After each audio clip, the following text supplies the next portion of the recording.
Hey guys, in this video we're going to take a look at how you can enable or disable time sensitive notifications for the FaceTime app on your iPhone 16 series. First, swipe up to go back to the home screen, then find the settings app, and then go back to the main menu. Once you're in the main menu, find the apps tab.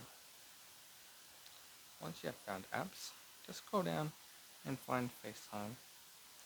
Once you have tapped on FaceTime, go to the notifications menu, and from here you can turn on or off time sensitive notifications.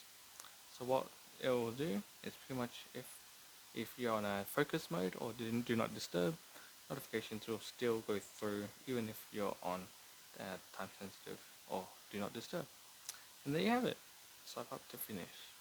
Thank you for watching this video. Please make sure to like and subscribe for more videos.